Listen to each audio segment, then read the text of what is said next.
Hay sonidos que nunca deberían existir en un colegio vacío a las 3 de la madrugada.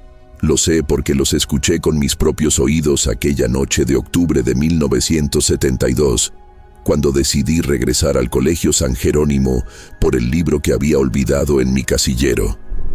Eran voces de niños recitando algo en latín, pero con una entonación que helaba la sangre, como si las palabras salieran de gargantas que llevaban décadas sin pronunciar sonido alguno. El edificio estaba completamente oscuro, excepto por una luz amarillenta que parpadeaba en la ventana del aula 7. Ese salón clausurado desde hacía 30 años, ese lugar del que nadie hablaba pero todos conocían su terrible secreto. Me llamo Miguel Ángel Torres. Tenía 16 años cuando aquello sucedió, y lo que descubrí esa noche cambió mi vida para siempre. 43 estudiantes entraron a ese salón el 13 de octubre de 1942, y ninguno volvió a salir. Durante 3 décadas, las autoridades lo llamaron el incidente. Los periódicos hablaron de una fuga masiva. Las familias fueron silenciadas con dinero y amenazas. Pero yo descubrí la verdad, y esa verdad era mucho más oscura, más retorcida y más aterradora que cualquier explicación racional que pudieran inventar. Si estás escuchando esto, si has llegado hasta aquí, necesito que te quedes hasta el final. Porque lo que voy a contarte no es solo mi historia, es una advertencia.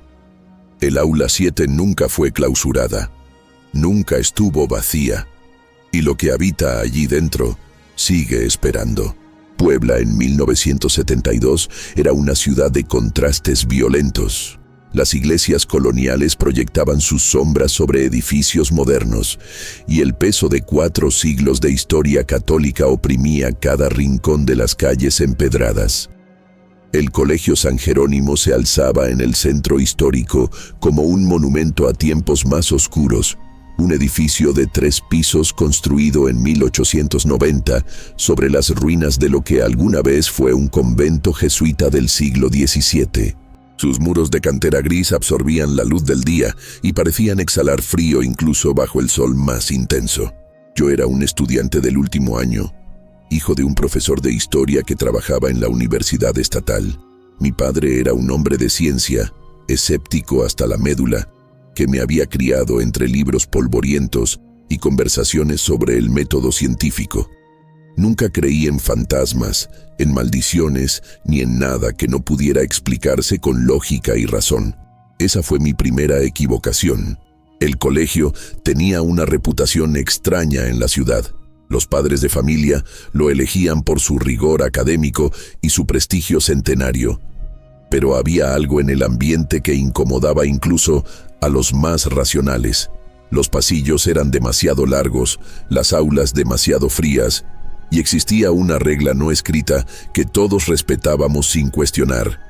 Nunca, bajo ninguna circunstancia, acercarse al aula 7 del segundo piso. La puerta siempre estuvo cerrada con candado y una placa de bronce oxidado advertía: clausurado por orden administrativa, prohibido el acceso. Nadie nos explicó por qué. Nadie lo preguntaba. Hasta aquella noche de octubre, mi fascinación por el aula 7 comenzó de manera inocente, como suelen empezar todas las tragedias. Durante una clase de historia mexicana, nuestro profesor, el anciano don Esteban Rojas, mencionó casi por accidente el incidente del 42, mientras hablaba sobre la educación durante el gobierno de Ávila Camacho. Su rostro palideció al darse cuenta de lo que había dicho y rápidamente cambió de tema, pero yo había visto algo en sus ojos. Miedo genuino. Después de clase lo busqué en la sala de profesores. Don Esteban tenía más de 70 años y había enseñado en San Jerónimo desde los años 50. Si alguien conocía la historia real del colegio, era él. No deberías meter tu nariz en esos asuntos, Miguel Ángel, me advirtió, sin levantar la vista de los exámenes que estaba calificando. Hay cosas que es mejor dejar enterradas. Solo tengo curiosidad histórica, insistí. Mi padre siempre dice que la historia debe documentarse, no ocultarse. El viejo profesor suspiró profundamente, como si estuviera luchando consigo mismo. Finalmente, Cerró la puerta de la sala y me hizo señas para que me sentara. En octubre de 1942, el hermano Ignacio Dávalos era el director del colegio. Comenzó con voz grave. Era un hombre respetado pero extraño, obsesionado con textos antiguos y con lo que él llamaba la restauración del conocimiento perdido. Nadie sabía exactamente qué significaba eso, pero los padres de familia no cuestionaban sus métodos porque los resultados académicos eran excelentes. Don Esteban se levantó y caminó hacia la ventana, mirando hacia el segundo piso del edificio donde se encontraba el aula 7. Dávalos seleccionó a 43 estudiantes de quinto y sexto año. Los mejores alumnos, los más brillantes. Les dijo que participarían en un experimento educativo especial que revolucionaría la pedagogía mexicana. Los padres firmaron permisos, orgullosos de que sus hijos hubieran sido elegidos.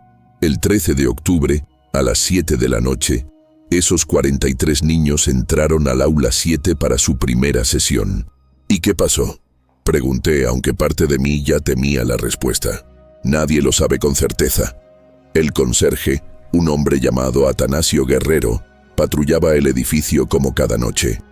A las 11, escuchó cantos provenientes del aula 7. No era español, sonaba como latín, pero distorsionado, como si las voces estuvieran bajo el agua. Sintió curiosidad y subió al segundo piso. Don Esteban se giró hacia mí y su rostro había adquirido un tono ceniciento. Lo encontraron al día siguiente, acurrucado en la escalera, completamente catatónico. Murió 2 semanas después en el manicomio de Cholula sin recuperar el habla. Pero antes de perder la razón completamente, solo repetía una frase una y otra vez. Tienen los ojos negros. Todos tienen los ojos negros como pozos sin fondo. Un escalofrío recorrió mi espalda. ¿Y los niños? ¿El hermano Dávalos? Desaparecidos. Cuando la policía forzó la puerta del aula 7, la mañana del 14 de octubre, encontraron el salón vacío. Completamente vacío. Sin señales de violencia, sin ventanas rotas, sin otra salida que la puerta principal. 43 niños y un hombre adulto se habían esfumado literalmente del aire. «Eso es imposible», murmuré, aunque mi voz sonó menos convincente de lo que hubiera querido. La iglesia intervino inmediatamente. El arzobispo ordenó clausurar el aula y prohibió cualquier investigación. Las familias recibieron compensaciones económicas a cambio de su silencio. Los periódicos publicaron la versión oficial. Los estudiantes habían huido en protesta contra el régimen educativo. Cruzaron la frontera, comenzaron nuevas vidas, mentiras, todas mentiras para evitar el pánico. Don Esteban caminó hacia su escritorio y sacó una llave antigua del cajón inferior, oculta bajo una pila de documentos. Esto es una copia de la llave del aula 7. Solo 3 personas en este colegio tienen acceso. El director, el padre Melchor que viene los martes para misa, y yo. La guardo porque alguien debe recordar. Alguien debe mantener cerrada esa puerta. Me mostró la llave, pero no me la entregó. Era de hierro negro, con diseños extraños grabados en el metal que parecían símbolos más antiguos que el propio edificio. ¿Qué crees que pasó realmente allí dentro?, pregunté. El profesor guardó la llave nuevamente con movimientos lentos y deliberados. Creo que el hermano Dávalos encontró algo en esos textos antiguos que estaba estudiando. Algo que no debió encontrar. Y creo que intentó abrir una puerta que debió permanecer cerrada. Y ahora, 30 años después, tengo la terrible sospecha de que esa puerta nunca se cerró del todo. Durante las siguientes semanas me convertí en un obsesivo. Pasaba horas en la biblioteca municipal buscando cualquier referencia al incidente del 42, pero encontraba muy poco. Los periódicos de la época habían sido censurados, las páginas literalmente arrancadas de los archivos. Sin embargo, descubrí algo perturbador en los registros de defunciones. Entre octubre de 1942 y marzo de 1943, 19 personas relacionadas con el Colegio San Jerónimo habían muerto en circunstancias extrañas. profesores que se suicidaron sin razón aparente, padres de los niños desaparecidos que fallecieron de falla cardíaca súbita, y 5 estudiantes que habían estado cerca del aula 7 la noche del incidente y que murieron en accidentes bizarros durante los meses siguientes. Uno de esos estudiantes era Rafael Mendoza, quien sobrevivió 6 meses después del incidente antes de ahogarse en su propia bañera. Según el informe policial, el agua estaba cristalina, pero cuando su madre lo encontró, el muchacho tenía la boca llena de tierra negra y raíces. El caso se archivó como muerte accidental por causas indeterminadas. Mi padre notó mi obsesión durante la cena un viernes de noviembre. «Estás pálido, Miguel. ¿Todo bien en el colegio?» «Papá, ¿alguna vez escuchaste hablar del incidente del Colegio San Jerónimo en 1942? Mi padre dejó de masticar y miró a mi madre con una expresión incómoda. «¿Quién te habló de eso?» «Encontré referencias en la biblioteca. 43 niños desaparecieron y nadie habla del tema. Eso no es normal. Miguel, hay asuntos que pertenecen al pasado», dijo mi padre con un tono de advertencia. Fueron tiempos difíciles, la guerra mundial, la inestabilidad política. La gente hacía cosas que ahora no entendemos. ¿Conociste a alguno de los familiares? Mi padre guardó silencio durante un largo momento antes de responder.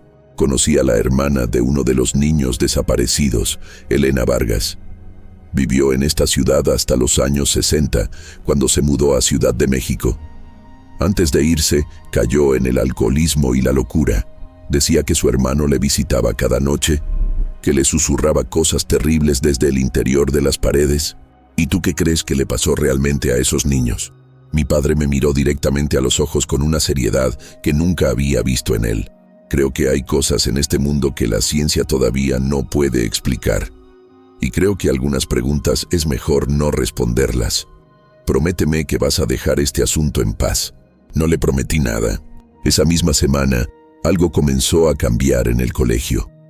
Pequeños detalles que solo noté porque estaba prestando atención. El pasillo del segundo piso donde se encontraba el aula 7 estaba siempre más frío que el resto del edificio, incluso en días calurosos.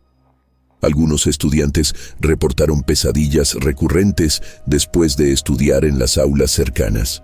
Una profesora de matemáticas renunció abruptamente después de escuchar voces de niños cantando durante una tarde cuando corregía exámenes sola en su salón, justo debajo del aula 7. El director, el padre Melchor, organizó una reunión de emergencia con el personal docente. Yo me enteré porque mi madre trabajaba como secretaria administrativa del colegio. Según ella, el padre Melchor lucía extremadamente preocupado. «Está considerando llamar a alguien de la arquidiócesis», me confió mi madre esa noche. Habló de hacer una renovación de las protecciones espirituales del edificio.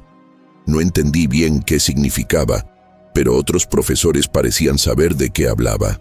¿Protecciones espirituales? ¿Como un exorcismo? «No uses esa palabra», me reprendió mi madre santiguándose. «Pero sí, algo similar.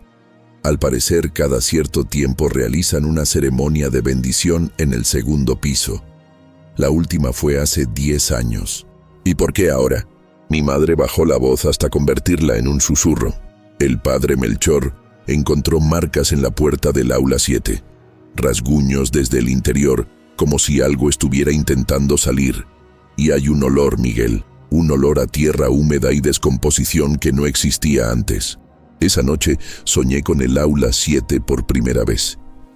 En el sueño caminaba por el pasillo del segundo piso y la puerta del aula se abría lentamente.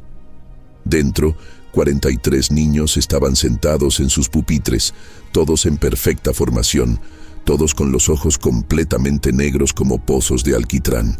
Me miraban sin parpadear. Y uno de ellos, un niño rubio en la primera fila, abría la boca para hablar. Pero en lugar de palabras, de su garganta salía tierra negra que caía sobre su uniforme escolar como una cascada interminable.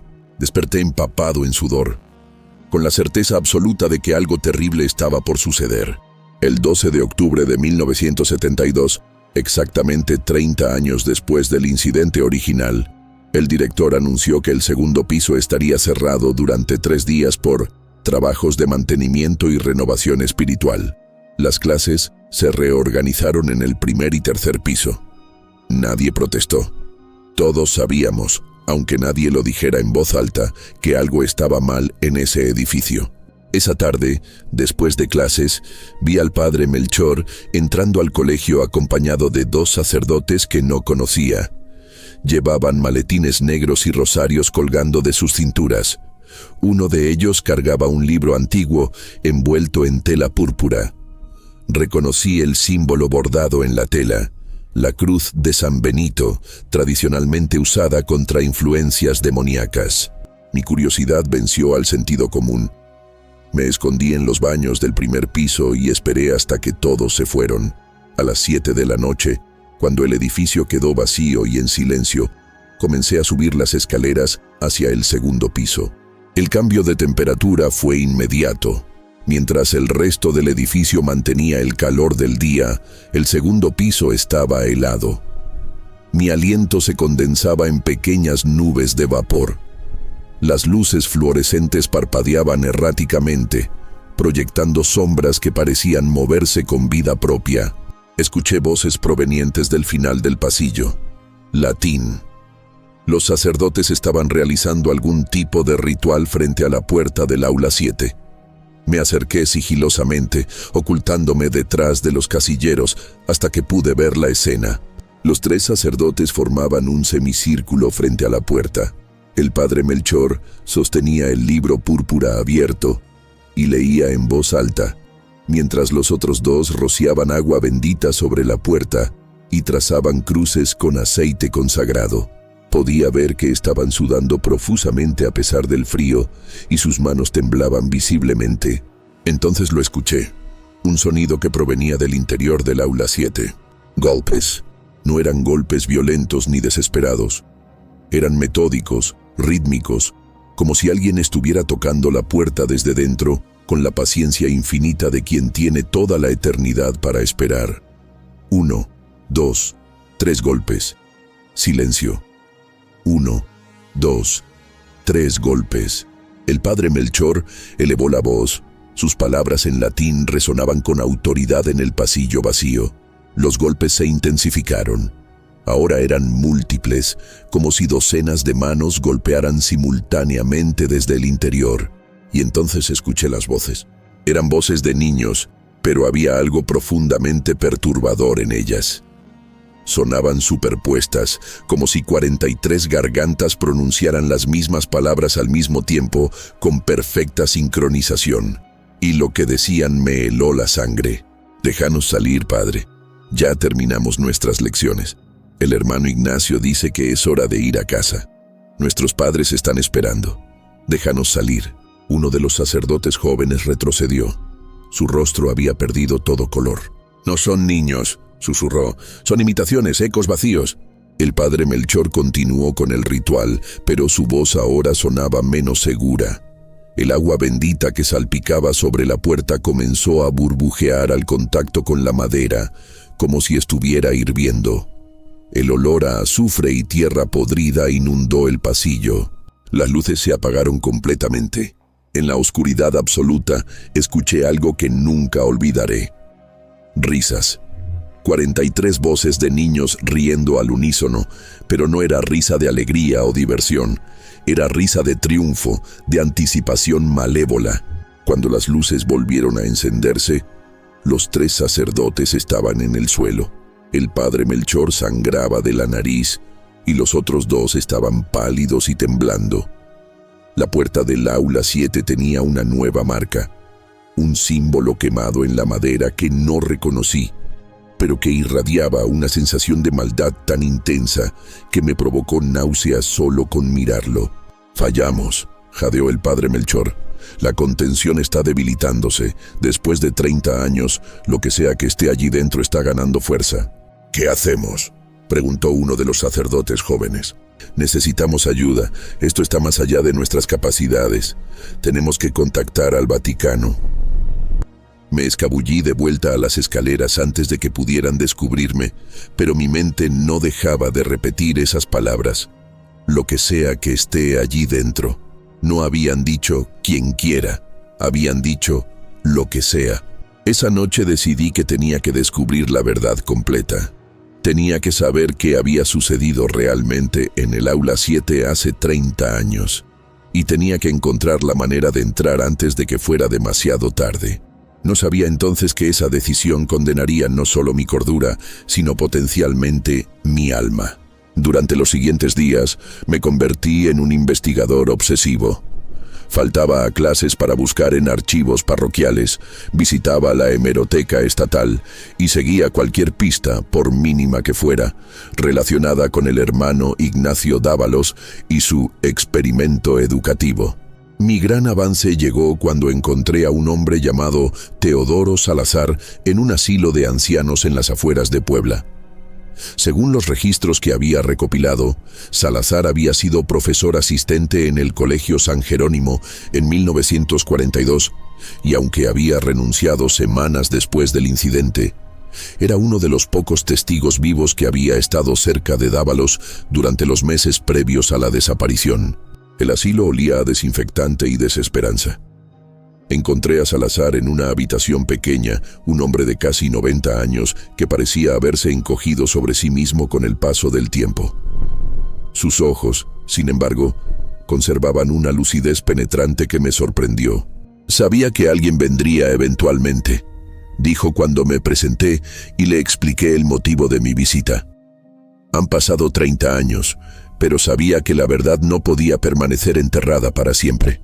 «¿Qué sabes sobre el hermano Dávalos?», pregunté, sacando un cuaderno para tomar notas. Salazar se levantó con dificultad y cerró la puerta de su habitación. Cuando volvió a sentarse, su expresión era grave. Ignacio Dávalos no era quien aparentaba ser. Llegó al Colegio San Jerónimo en 1940, con credenciales impecables de la orden jesuita y cartas de recomendación del arzobispado. Pero había algo en él, algo que me inquietaba desde el principio. Pasaba horas encerrado en la biblioteca, estudiando textos que no eran parte del currículo normal. ¿Qué tipo de textos? Manuscritos antiguos que había traído consigo. Libros que nunca vi en ninguna biblioteca cristiana. Me hablaba sobre conocimiento perdido y sobre cómo los jesuitas del siglo XVII habían descubierto verdades que la Iglesia había decidido suprimir por miedo. Salazar se levantó y sacó una caja de zapatos de debajo de su cama. Dentro había documentos amarillentos, fotografías antiguas y un cuaderno de notas con tapas de cuero desgastado. Esto es todo lo que pude salvar antes de que la Iglesia lo destruyera. Son las notas del propio Dávalos. Las robé de su oficina días después de la desaparición, antes de que sellaran el colegio. Me entregó el cuaderno con manos temblorosas. La caligrafía era pequeña y apretada, una mezcla de español y latín, con diagramas extraños en los márgenes. Comencé a leer, y lo que encontré me dejó helado. Dávalos había estado investigando lo que él llamaba portales de conciencia colectiva. Según sus teorías, ciertos lugares acumulaban energía psíquica durante siglos, especialmente lugares donde se había producido sufrimiento intenso o rituales repetitivos. El Colegio San Jerónimo había sido construido sobre las ruinas de un convento jesuita del siglo XVII, y ese convento, a su vez, había sido edificado sobre un templo prehispánico dedicado a Mictlantecutli, el dios de la muerte.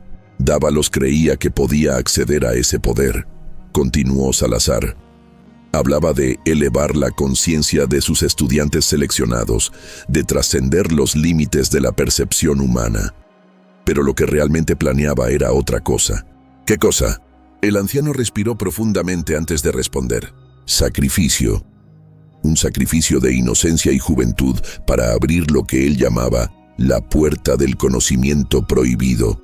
Necesitaba exactamente 43 almas jóvenes, mentes brillantes sin corromper, para crear lo que describía como un coro de conciencia unificada. Sentí que el estómago se me revolvía. ¿Está diciendo que mató a esos niños? Algo peor. Los transformó. Según sus notas, el ritual requería que las víctimas mantuvieran su conciencia intacta, pero atrapada entre dimensiones. Sus cuerpos físicos desaparecerían, pero sus mentes permanecerían ancladas a este plano, eternamente conscientes, eternamente atrapadas en el momento de la transformación. Salazar señaló una página específica del cuaderno. Era un diagrama del aula 7, con símbolos extraños dibujados en el suelo, formando un círculo perfecto. En el centro había anotado: punto de convergencia. Aquí las realidades se superponen, aquí las puertas se abren. ¿Y funcionó?, pregunté, aunque temía la respuesta. Escucha, muchacho. Yo estaba en el edificio esa noche. No se suponía que debía estar allí, pero había olvidado unos documentos y regresé alrededor de las 10. Subí al segundo piso y vi luz debajo de la puerta del aula 7. Escuché cantos. Me acerqué. La voz de Salazar se quebró. Cerró los ojos como si estuviera reviviendo aquel momento. Por la rendija de la puerta vi lo que estaba pasando. Los 43 niños estaban sentados en círculo, con Dávalos en el centro. Todos tenían los ojos cerrados y cantaban en un idioma que no reconocí. Pero lo que vi fue: el aire mismo estaba cambiando, oscureciéndose, como si la realidad se estuviera desgarrando. Y entonces, uno por uno, los niños comenzaron a desvanecerse. No murieron, no cayeron, simplemente se volvieron translúcidos, como si se estuvieran convirtiendo en sombras, y luego desaparecieron. Y Dávalos, él fue el último. Antes de desaparecer, giró la cabeza hacia la puerta y me miró directamente. Aunque la puerta estaba cerrada, supe que podía verme, y sonrió. Fue la sonrisa más terrible que he visto en mi vida. Luego pronunció unas palabras que nunca olvidaré. El círculo está completo. Ahora somos eternos. Ahora somos uno. Salazar abrió los ojos y vi lágrimas corriendo por sus mejillas arrugadas. Huí de allí y nunca volví. Renuncié al día siguiente. He vivido 30 años con esta culpa. Debí hacer algo. Debí detenerlo. Pero era demasiado tarde. ¿Qué cree que sucedió realmente con esos niños? Creo que están atrapados allí todavía, no muertos, pero tampoco vivos, atrapados en algún espacio entre dimensiones, conscientes y sufriendo, tratando desesperadamente de regresar a nuestra realidad. Y creo que con cada año que pasa, se vuelven más fuertes. El velo entre su realidad y la nuestra se adelgaza. Me dio el cuaderno de Dávalos y me tomó de las manos con fuerza sorprendente. Si vas a hacer algo con esta información, ten mucho cuidado. Lo que está detrás de esa puerta no son niños, son ecos, sombras animadas por algo mucho más oscuro. Y si alguna vez logran atravesar completamente, si la puerta se abre del todo, ¿qué pasará? Lo que pasará es que 43 conciencias retorcidas por 3 décadas de tormento dimensional se liberarán sobre este mundo. Y créeme, muchacho, después de 30 años atrapados en ese infierno, no regresarán con intenciones benévolas. Salí del asilo con el cuaderno bajo el brazo y una certeza terrible en mi corazón. Tenía que entrar al aula 7. Tenía que ver con mis propios ojos qué quedaba allí dentro. Y tenía que encontrar una manera de cerrar esa puerta de una vez por todas, antes de que fuera demasiado tarde. Pasé una semana estudiando el cuaderno de Dávalos, descifrando sus notas, comprendiendo la magnitud de lo que había intentado y aparentemente logrado. El ritual que describía era una mezcla blasfema de liturgia católica, invocaciones prehispánicas y lo que parecía ser conocimiento hermético medieval. Pero había algo más, referencias a una entidad que Dávalos llamaba el observador, algo que existía en los espacios entre dimensiones y que se alimentaba de conciencia humana. Cuanto más leía, más me convencía de que tenía que hacer algo. La iglesia claramente había fallado en contener lo que fuera que habitaba el aula 7. Los intentos de bendición y exorcismo eran inefectivos porque no comprendían la verdadera naturaleza de lo que enfrentaban. Esto no era una posesión demoníaca tradicional, era algo mucho más complejo y aterrador. Decidí que la noche del viernes 27 de octubre entraría al colegio. Necesitaba ver el aula 7 con mis propios ojos, documentar lo que encontrara y buscar alguna pista sobre cómo cerrar la puerta que Dávalos había abierto. Para entrar al edificio, robé la copia de la llave maestra del casillero de mi madre. Preparé una mochila con linternas, una cámara fotográfica, el cuaderno de Dávalos, agua bendita que tomé de la iglesia del Calvario y un rosario que había pertenecido a mi abuela. No sabía si alguna de estas cosas serviría, pero necesitaba sentir que llevaba algún tipo de protección. A las 2 de la madrugada del sábado, caminé por las calles desiertas del centro histórico hacia el Colegio San Jerónimo. El edificio se alzaba contra el cielo nocturno como una presencia malévola, sus ventanas oscuras observándome como ojos ciegos. El frío de octubre calaba hasta los huesos, pero sabía que lo que me esperaba dentro sería mucho peor. Abrí la puerta principal con la llave maestra y entré. El silencio era absoluto, pero de alguna manera más aterrador que cualquier ruido. Encendí mi linterna y comencé a subir las escaleras hacia el segundo piso. El cambio de temperatura fue inmediato y brutal. Mi aliento se condensaba en nubes densas de vapor, y las paredes parecían absorber la luz de mi linterna en lugar de reflejarla. Los pasillos se extendían ante mí como túneles hacia la oscuridad, y cada paso que daba resonaba de forma antinatural, como si el edificio mismo estuviera amplificando cada sonido. Cuando llegué al pasillo donde se encontraba el aula 7, me detuve. Algo estaba diferente. La puerta, que siempre había estado cerrada con candado según todos los testimonios, estaba entreabierta. Una línea delgada de luz amarillenta se filtraba desde el interior. Mi instinto gritaba que huyera, que saliera de allí inmediatamente y nunca volviera, pero había llegado demasiado lejos. Necesitaba saber. Me acerqué lentamente a la puerta. El olor a tierra húmeda y descomposición era abrumador. Podía escuchar algo desde el interior, un murmullo bajo, constante, como voces susurrando al unísono. Empujé la puerta suavemente. Se abrió sin chirriar, con un movimiento fluido que sugería que había sido abierta recientemente. Lo que vi dentro cambió mi percepción de la realidad para siempre. El aula 7 no estaba vacía. 43 estudiantes estaban sentados en pupitres antiguos, dispuestos en filas perfectas. Llevaban uniformes escolares de los años 40, impecablemente limpios y planchados. Todos tenían las cabezas inclinadas sobre sus cuadernos, escribiendo con concentración absoluta. Pero había algo profundamente perturbador en la escena. Los estudiantes no se movían como personas normales. Sus movimientos eran demasiado uniformes, demasiado sincronizados. Todos levantaban la pluma al mismo tiempo. Todos la bajaban al mismo tiempo. Todos giraban la página exactamente al mismo momento. Y ninguno parpadeaba, ni uno solo. En el frente del aula, junto a la pizarra, estaba la figura del hermano Ignacio Dávalos, o lo que quedaba de él. Su forma parpadeaba como una imagen en un televisor con mala señal, a veces sólida, a veces translúcida. Su rostro era una máscara de éxtasis y agonía combinados, los ojos completamente negros, sin iris ni pupila. «Has venido», dijo sin mover los labios. Su voz resonó directamente dentro de mi cabeza.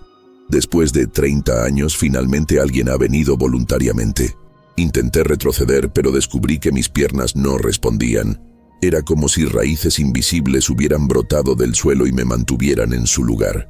Uno de los estudiantes, el niño rubio que había visto en mis sueños, giró lentamente la cabeza hacia mí.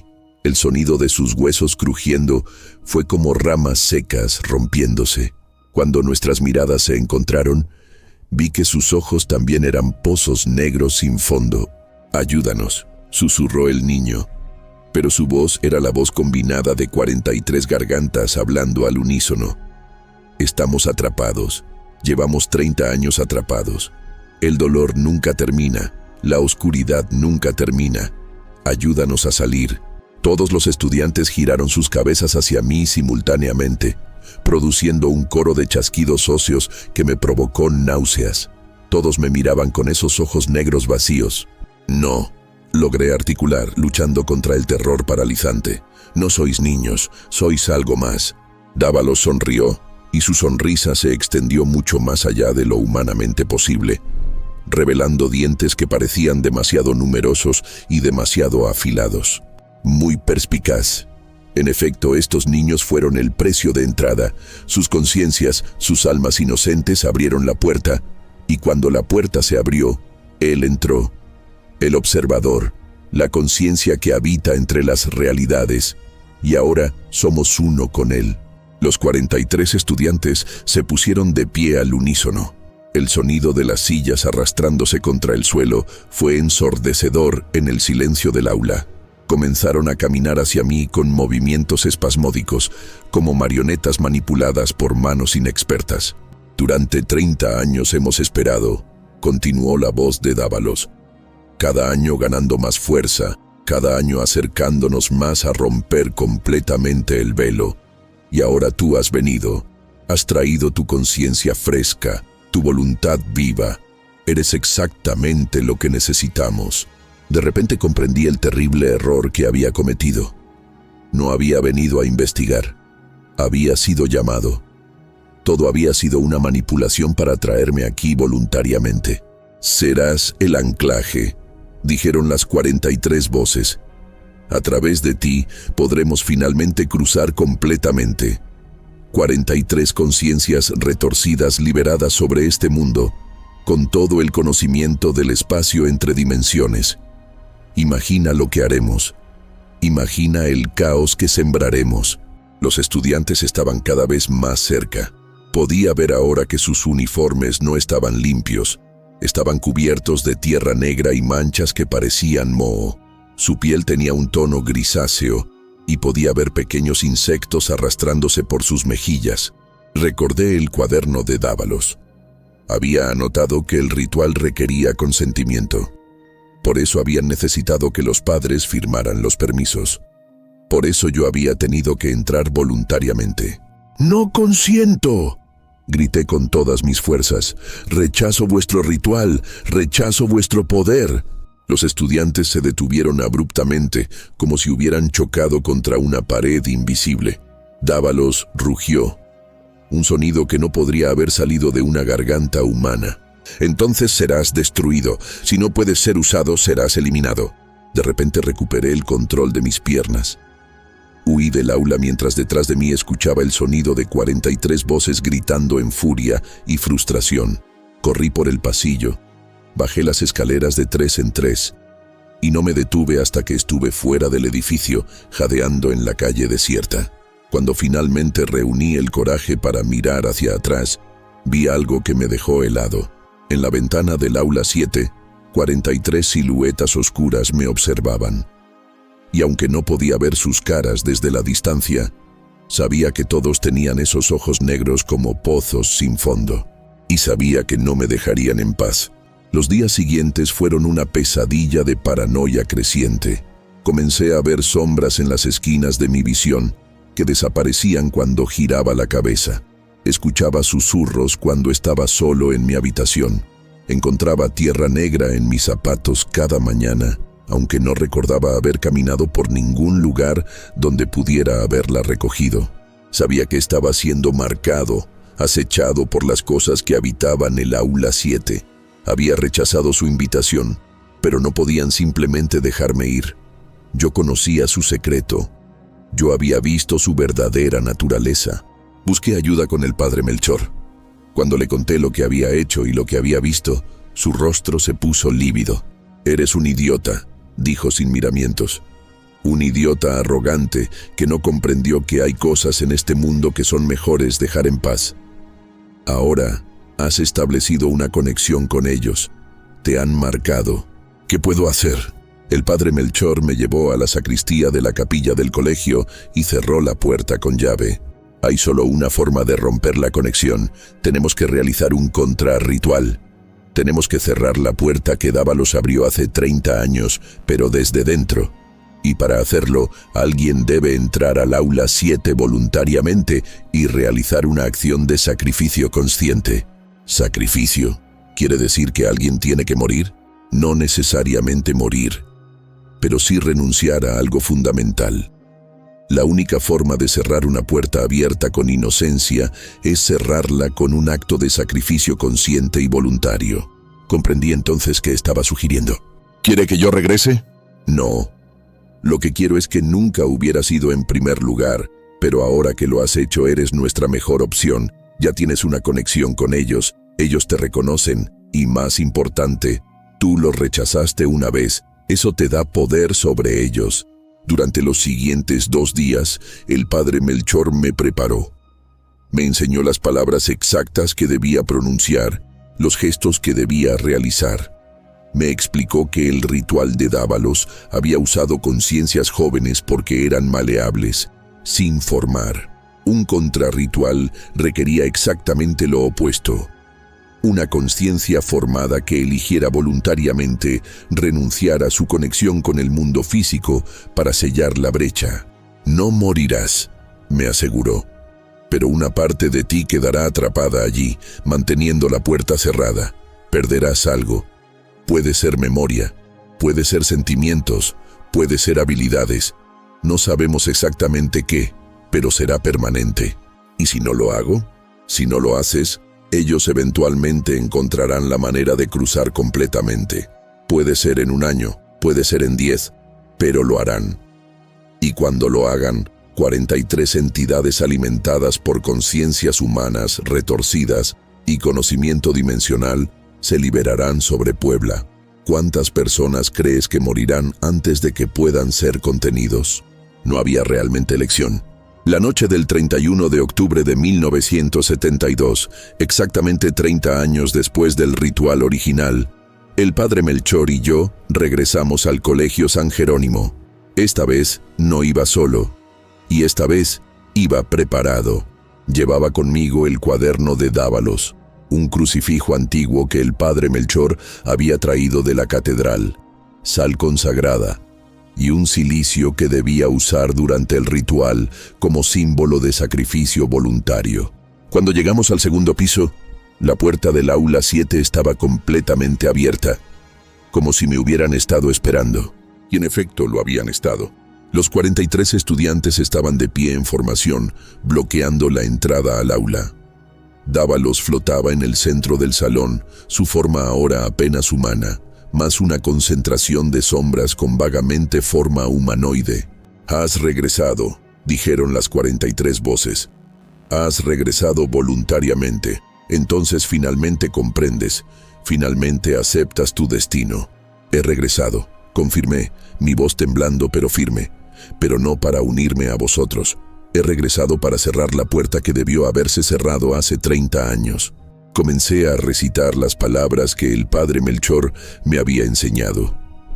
Eran en latín, pero de una variante muy antigua, palabras que invocaban protección y contención. Tracé un círculo de sal consagrada en el suelo, lo suficientemente grande para contenerme a mí y al espacio inmediatamente frente a la entrada del aula. Los estudiantes cosa intentaron cruzar hacia mí, pero el círculo los detuvo. Rugieron en frustración, y el sonido fue como cristales rompiéndose dentro de mi cabeza. «No puedes contenernos», gritó Dávalos. «Somos 43, somos uno con el observador, somos eternos». «Puede ser», respondí, continuando con el ritual. «Pero yo elijo libremente, elijo voluntariamente, y eso es algo que vosotros no podéis hacer. Fuisteis engañados, manipulados. Vuestra elección os fue arrebatada hace 30 años». Coloqué el crucifijo en el centro del círculo y comencé la parte final del ritual. Sentí algo desgarrándose dentro de mí, como si parte de mi esencia estuviera siendo arrancada y tejida en el aire mismo del espacio entre el círculo y el aula. El padre Melchor observaba desde la escalera, recitando sus propias oraciones. Los estudiantes cosa comenzaron a gritar. No era un grito de furia, era un grito de dolor, de pérdida. Por primera vez en 30 años, estaban sintiendo algo más que hambre y oscuridad. «No», gritó Dávalos. «No puedes hacer esto, el observador no lo permitirá». Pero lo estaba haciendo. Podía sentir la puerta cerrándose, el velo entre dimensiones engrosándose. Y como había advertido el padre Melchor, algo mío estaba quedándose atrás, siendo tejido en el sello que estaba creando. Vi entonces algo que no esperaba. Por un momento fugaz, las formas de los estudiantes cosa cambiaron. Vi sus verdaderos rostros, los rostros de los niños que habían sido hace 30 años, antes de que Dávalos los transformara. Y en esos rostros vi no solo miedo y dolor, sino también gratitud. «Gracias», susurraron 43 voces, ahora claramente humanas. «Gracias por liberarnos». Y entonces todo terminó. El aula 7 se oscureció completamente. La puerta se cerró de golpe con una fuerza que hizo temblar todo el edificio. Escuché el sonido de múltiples candados cayendo en su lugar, aunque físicamente no había ninguno. Caí de rodillas, exhausto, sintiendo un vacío terrible dentro de mí. El padre Melchor corrió hacia mí y me ayudó a levantarme. «¿Lo lograste? Está cerrado». Asentí débilmente. Podía sentirlo. La puerta estaba cerrada, sellada con parte de mi propia esencia. Mientras yo viviera, el sello se mantendría, y cuando muriera, bueno, esperaba que para entonces alguien hubiera encontrado una solución más permanente. Han pasado 3 años desde aquella noche de octubre de 1972. Ahora tengo 19 años, pero a veces siento que tengo 100. El ritual funcionó, el aula 7 permanece sellada y el colegio continúa operando normalmente.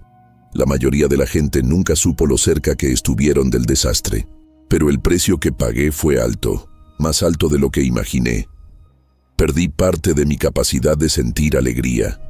No es que esté deprimido o triste constantemente, simplemente hay un rango de emociones que ya no experimento plenamente. Es como si esa parte de mí hubiera quedado atrapada del otro lado, manteniendo la puerta cerrada. A veces, durante las noches, siento algo tirando de mí. Es la conexión, el ancla que me ata al aula 7. Sé que mientras viva, parte de mí siempre estará allí, vigilando, asegurándose de que el sello se mantenga. El padre Melchor murió el año pasado de un infarto. Antes de morir, me entregó todos los documentos relacionados con el caso. El cuaderno de Dávalos, las notas de Salazar, los registros de la iglesia. Me dijo que era mi responsabilidad ahora, que yo era el guardián de ese terrible secreto. Alguien tiene que recordar, me dijo en su lecho de muerte. Alguien tiene que mantener la vigilancia, porque aunque la puerta esté cerrada, lo que hay detrás nunca deja de presionar. Nunca deja de buscar una grieta, una debilidad. He aprendido a vivir con esto. Terminé el colegio, empecé la universidad estudiando historia y antropología. Dedico mi vida a documentar casos similares, lugares donde la realidad es más delgada de lo que debería ser, donde cosas antiguas y hambrientas esperan en la oscuridad. El Colegio San Jerónimo sigue funcionando. Cada año, nuevos estudiantes llenan sus aulas, ignorantes de lo que yace dormido pero no muerto en el segundo piso. El aula 7 permanece clausurada oficialmente por problemas estructurales. La nueva generación de profesores y administradores no conoce la verdad completa. Es mejor así, pero yo sé, y cada noche, antes de dormir, recito las palabras de protección que el padre Melchor me enseñó, porque sé que del otro lado, 43 conciencias atrapadas siguen conscientes, siguen esperando. Ya no son las malévolas criaturas que estuvieron a punto de cruzar. El acto de sacrificio voluntario las transformó de alguna manera, las purificó parcialmente. Pero tampoco son completamente humanas. Son guardianes ahora, igual que yo, atrapados en el espacio entre dimensiones, manteniendo cerrada una puerta que nunca debió abrirse, conteniendo a el observador que sigue esperando su oportunidad. A veces me pregunto qué hubiera pasado si aquella noche de octubre de 1972 hubiera ignorado mi curiosidad y hubiera dejado que los secretos del aula 7 permanecieran enterrados. Probablemente hubiera tenido una vida normal, completa, sin este vacío permanente en mi pecho. Pero entonces pienso en las miles de personas que viven en Puebla, que caminan por el centro histórico sin saber que estuvieron a punto de experimentar un horror más allá de la comprensión humana. Pienso en los niños que estudian ahora en el Colegio San Jerónimo, seguros porque alguien tomó la decisión de sacrificarse.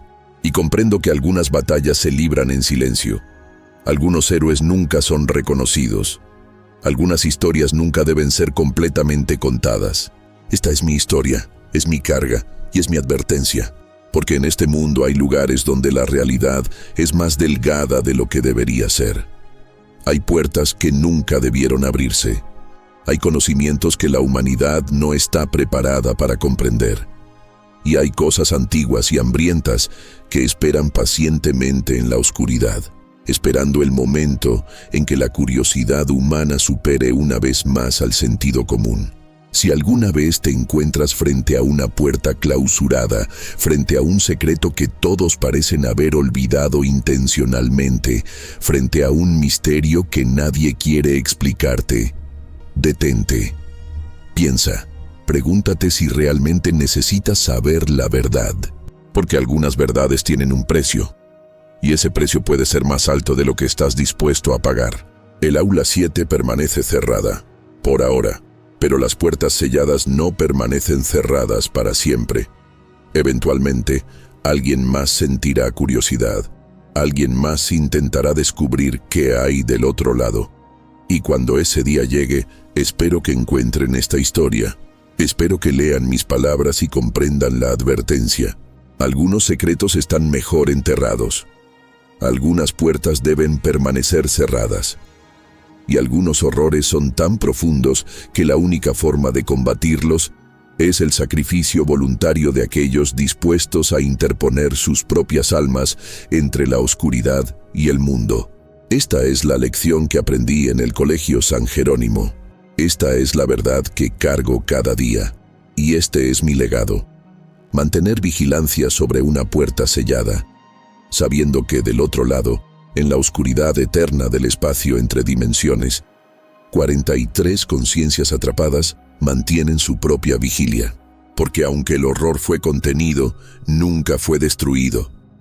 Solo está esperando, siempre esperando, y yo seguiré aquí, guardián silencioso de un secreto terrible, hasta el día en que muera y el sello finalmente se rompa.